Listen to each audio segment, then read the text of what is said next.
Meta Threads app reached 100 million users in just 5 days, becoming one of the fastest growing apps in history. And it actually got more users than ChatGPT in a shorter amount of time, which is absolutely incredible. And the part to it that I think is mind-boggling is that Facebook and Meta didn't really do a whole lot to promote it. I mean, you want to talk about low barrier to entry, low friction? This was an absolute masterclass. Phenomenally well executed. Hello and welcome to the Perpetual Traffic Podcast. This is your host, Ralph Burns, and this is the show where we share cutting-edge strategies in acquiring leads and sales to acquire more customers for your business. And today we're going to be talking about probably the biggest thing to hit the internet since ChatGPT is Threads. Kasim, this is an amazing thing that's happening here. We're going to get into that in just a second. I do want to give you a little bit of a nugget here of a new app. I have become like an AI crazy person, just like I was a little bit slow. I was like 2 months late.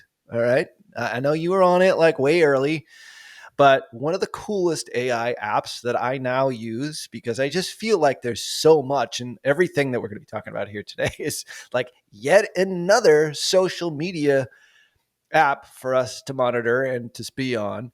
It just seems like there's such an overwhelming amount of information coming at you. How could I leverage AI to dumb it down and summarize it for my, I'm not going to say how old I am, but my older than Kasim Aslam brain. And I found it in an app called Artifact. And it's fabulous. Like we were just doing some sort of pre-record stuff before we hit record here on Perpetual Traffic.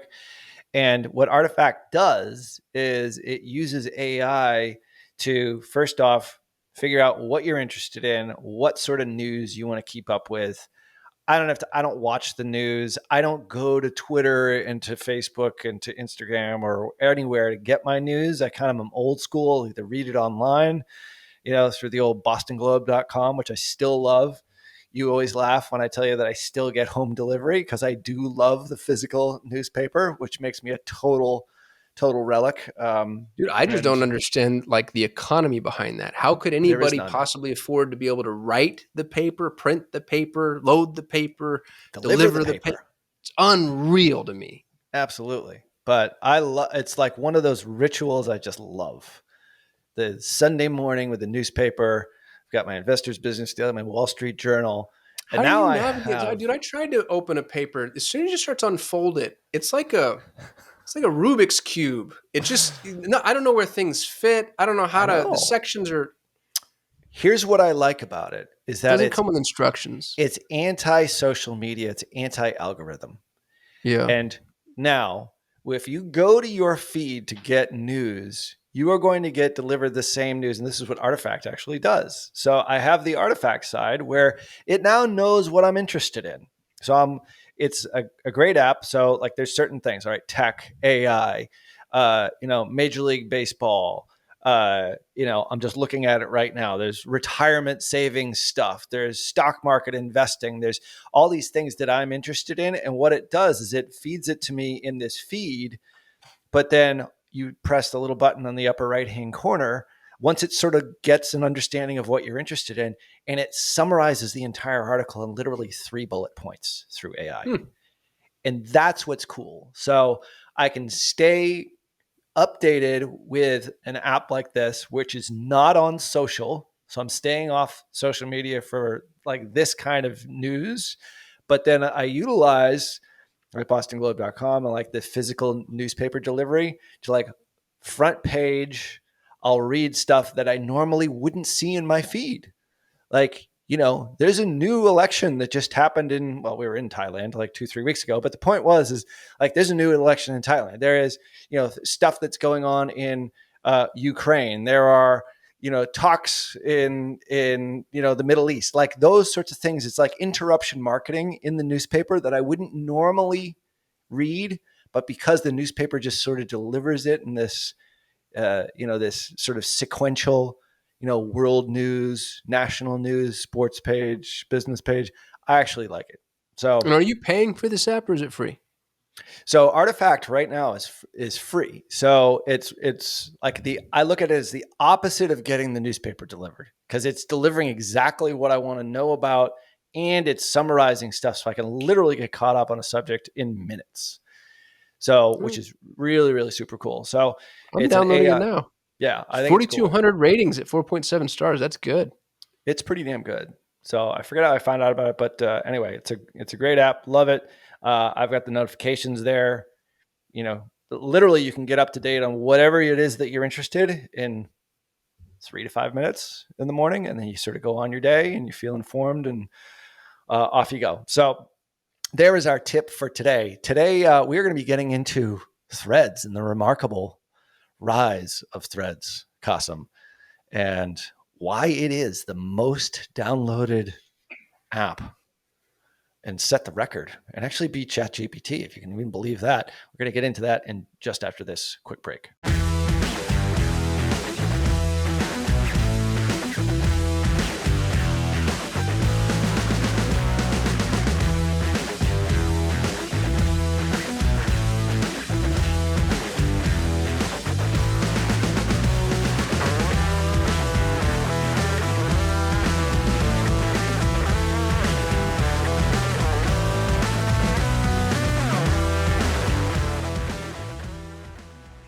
All right, so we were talking about the latest thing, which, like I said, it now rivals the ChatGPT in downloads. The Meta Threads app reached 100 million users in just 5 days, becoming one of the fastest growing apps in history.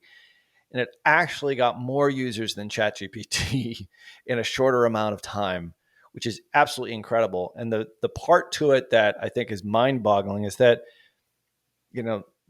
Facebook and Meta didn't really do a whole lot to promote it, aside from just sort of tell people that it was out there. It was a perfect, seamless segue from app to app. If you have a Facebook login or a Meta login, an Instagram login, your Threads profile was basically pre-created. And I don't think I've ever seen that done as well as they did it, which is why they got so many users so quickly. They just took all of their users and they pushed it into this little conduit. And I mean, you want to talk about low barrier to entry, low friction. This was an absolute masterclass, phenomenally well executed. Incredible. Now, if you have not downloaded it yet, I would highly encourage you to download it just to see what we're talking about. Yeah.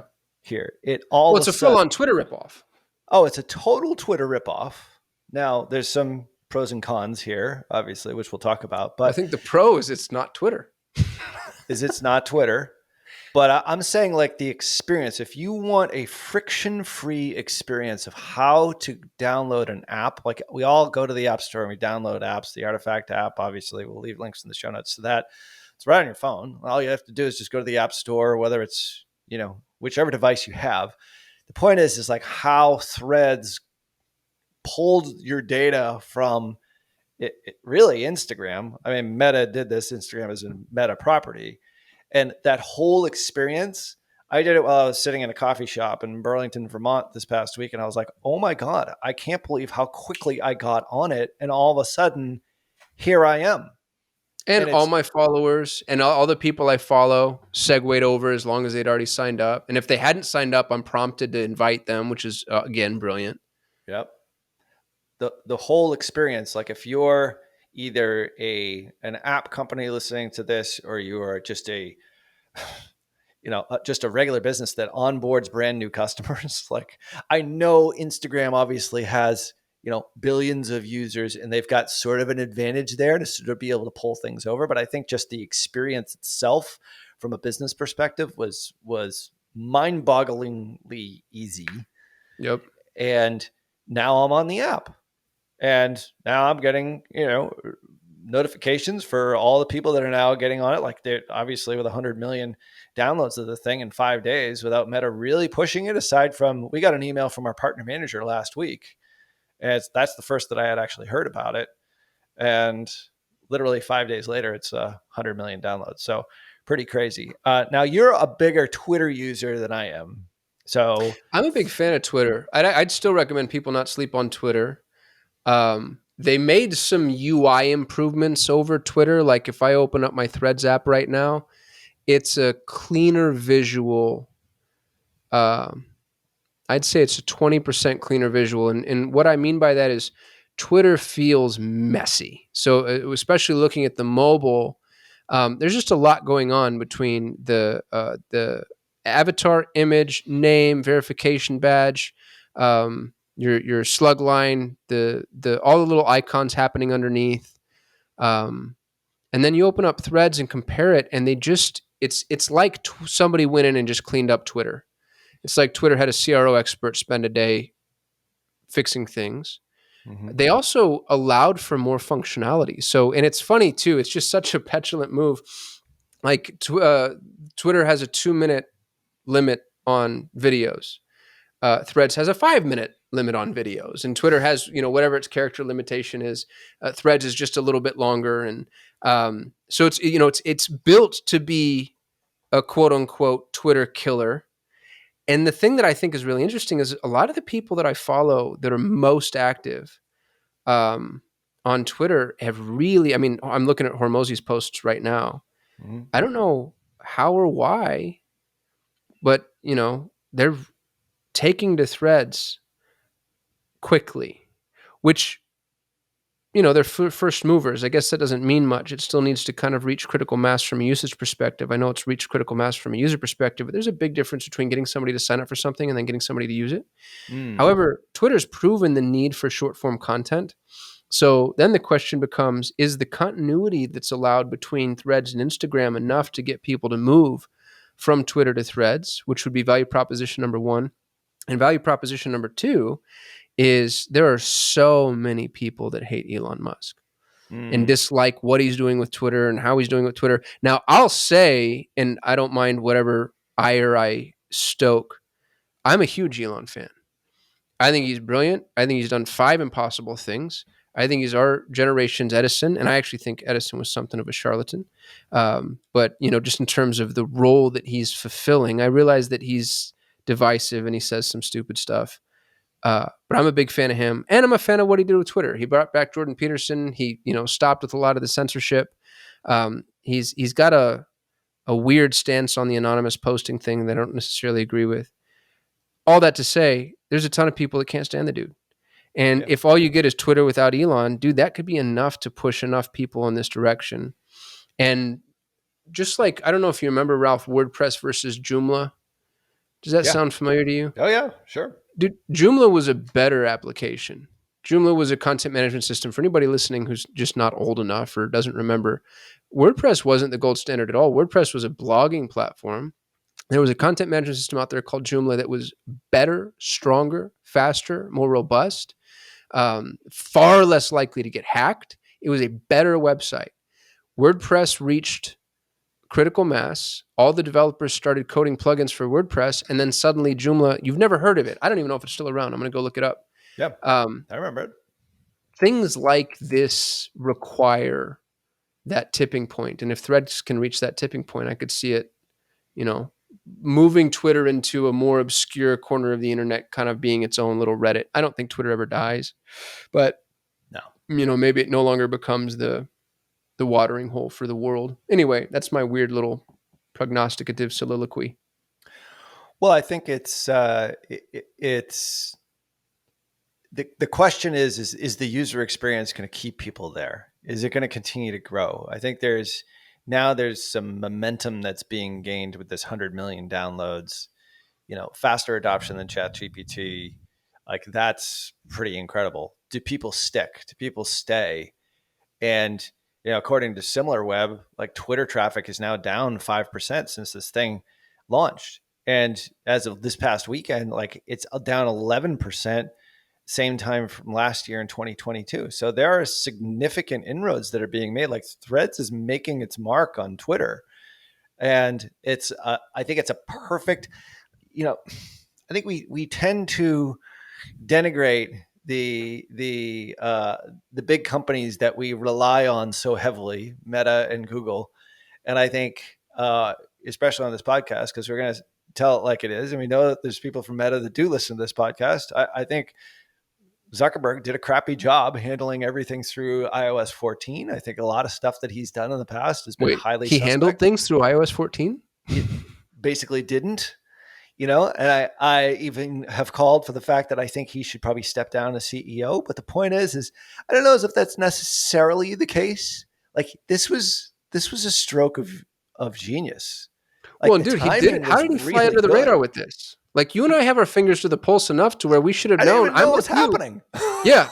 I had somebody tweet at me because I read a Twitter thread every day. So I had some random person that I don't know tweet at me saying, hey, you should be using Threads. And I was like, what the hell is Threads? And lo and behold, here's this whole new social application that all of a sudden has 100 million people. Unbelievable. Like, how did they keep that secret? I guess it's like, that's the question that you're asking. Like, I don't know. Yeah. And did Zuckerberg know he was going to do this before he challenged Elon to the cage match? That's the real question. That's the real question. For those of you who don't know about that, date to be determined is what I understand. We've been sort of following but Dana White's he's gonna referee the two. And all proceeds go to charity. Sick. Who's your money on, Ralph? Let's take some bets here. I think I'm going to put my money on Zuck just because I think he's going to be wily and I think he's a little bit in better shape. Yeah, well, he does jiu-jitsu too, is what I read. What's that again? Yeah, he's been doing jiu-jitsu, right? Yeah, he's been posting. Yeah, so I think he's a little bit more of a badass than we give him credit for. Like, everyone remembers him as the guy who testified before Congress and all the memes that became Zuck. The point is like, he's still running. Like, if you've invested in the Meta stock in the last 6 to 12 months, you're a very happy person right now, by the way. It's a very, very well. Is it way off its all-time high? Absolutely. It's like, financially speaking, Meta's in a very good position right now. And this is like Threads is a say what you will about, they copycat everybody. Yeah, they do. Okay. I get it. Like, but they also see what's proven and what works, and they just throw their weight around for their 3 to 4 billion monthly active users, which also includes WhatsApp. We always forget WhatsApp, which has never been monetized, by the way. And like, there are so many people on this platform still to this day. Like, almost half the planet is on a Meta platform, which is crazy. Now, Google runs the internet. I get it. This isn't a Google Meta thing, but the point is like, as a social app, like, they've done a pretty amazing job. And that's the reason why, the advertising side of the equation is like, your customer lives there. We know that. It's interruption marketing. You get Facebook and Google. And I know you had a great infographic we were going to show in our last record, which we're actually going to throw into the show notes. So like, Facebook or Meta and Google are basically the internet right now. Maybe you want to show that graphic. The point is I think Zuck did something really smart here, and copycatted. But it's like, man, 100 million users, and this is yet another place to monetize advertising. If you're a marketing and advertising person, it's yet another channel, another 100 million people you can reach in a different medium. And as an advertiser and a marketer, that is very attractive. Well, and it's a different display. So this is going to be very heavy text based, which there's a value proposition there from an advertising perspective, because it becomes less obvious that what you're looking at is an ad, kind of like Google's listings. So I think the improvement or increase in Meta's inventory is going to be really, really profound. I'm going to share my screen real quick, Ralph. If you're watching the video version, you're going to be able to see it. If you're not, you can always go to the Perpetual Traffic YouTube channel. There's an infographic that I cite very often from Visual Capitalist, and it just shows you, it puts into perspective what the internet really is. These numbers are up to date as to the end of 2022, but Google's at 85 billion visitors. YouTube's at 33 billion. The two combined are at almost 120. The next closest is Facebook at 18, with Instagram at 6. So that's 23, 24. And that ostensibly is the internet. and everything else it just doesn't exist adjusted for margin of error. And then you got Twitter over there on the side, which now Meta is trying to take away those. So I want to show you my favorite new infographic, okay? What we're looking at is Mark Zuckerberg with the Thanos glove. And instead of the Infinity Stones, he's got WhatsApp, Messenger, Instagram, Threads, and Facebook. And the image is so profound because it really drives home the fact that this one man, especially if Threads overtakes Twitter, owns social. Full stop. Say what you will about Zuck. I mean, I still don't like him. I still think I know you don't like him. I have all sorts of opinions. It's all right. I mean, I don't really like Elon Musk either, but I love Elon. I used to love Elon Musk. I will say that. I mean, for Christ's sake, I drive a Tesla. So like, how much more could I not like Elon Musk? I bought his car. Well, technically my wife did. I still drive a gas guzzling Mercedes, but the point is like, he's brilliant. Read his book. I think he's just become like an eccentric, strange person at this point, but still brilliant. But oh my God, unpredictable. And that's the thing that just sort of scares the hell out of me. Especially if you're looking at like investing dollars into any of his businesses or any of that sort of stuff. You gotta take pause there, before you do that. But the point is like, he is absolutely brilliant. So I respect that. Him as a human, a little bit less so these days, but that's fine. The point is we're leveraging and using these guys' products. Like Zuckerberg has single-handedly revolutionized social media, and look at all the industries that Elon Musk is revolutionizing right now, and absolutely incredible. And just the electric car, just as one example, even though, yes, my wife always says, but he didn't invent it. He bought it with his PayPal money. I got it. Zuck didn't invent social. He stole it. He was a hired gun, dude. Like that movie doesn't do enough justice to the poor Winklevoss twins and how they won in court. Like they got the absolute total shaft. It's the weirdest thing to me. We asked this guy to like keynote graduation. Like, what are we doing? We're celebrating a thief. Yeah, but a thief that built something huge and great and that we all use every single day, including you, the haters, still use it. Well, maybe not Facebook. It's a profound point, isn't it, Ralph? I'm not too good to use it. I'm just want to bitch about it. Winklevoss or no Winklevoss twins set aside. Look at even that. He's probably incapable of like a really, really original idea. Okay. Because if you look at all the things that he's everything's either been bought or stolen. Right. So there is that. But the point is he is brilliant. He's a brilliant copycat. No, he did do the hot or not comparison, which if you want to just dive deep into misogyny, I don't know how he escaped getting canceled on that one, but it's true. I'll leave it alone, Ralph. That's enough. He was jaded. Warrior. He was ticked off because this girl dumped him, and like that. In the movie, he was, he had a couple of beers. Hey, it does happen. So, anyway, we'll definitely check out Threads and check out the Artifact app. We'll leave links in the show notes for that, as well as for Kasim's awesome infographic of how these social networks basically are the internet still. It's still to this day. And I don't think Twitter is going to die anytime soon. Like everyone loves to talk about that. You know what it's going to do? It's going to polarize from a political perspective. 100%. Twitter's going to be like the nutty rights. Yep. And Threads is going to be everybody else. Yep. That's the way it's looking right now. So. I said that affectionately, by the way. I'm a libertarian that hates other libertarians, so you could categorize me as a nutty something. Yeah. You have some interesting leanings. That's for damn sure. We will leave strong opinions loosely held. Subscribe and leave a rating wherever you listen to this show here. We're pretty much everywhere at this point. Let us know what we can do better over at perpetualtraffic.com/better. Follow me on LinkedIn and Kasim on Twitter, and now both of us on Threads. So we can add that one in there as well. Yeah. Go back and listen to previous episodes and definitely check out our YouTube channel. Perpetual Traffic. Check that out. We'll leave links in the show notes there as well. And all resources and show notes are over at perpetualtraffic.com. On behalf of my awesome co-host, Kasim Aslam. Peace. Until next show, see ya.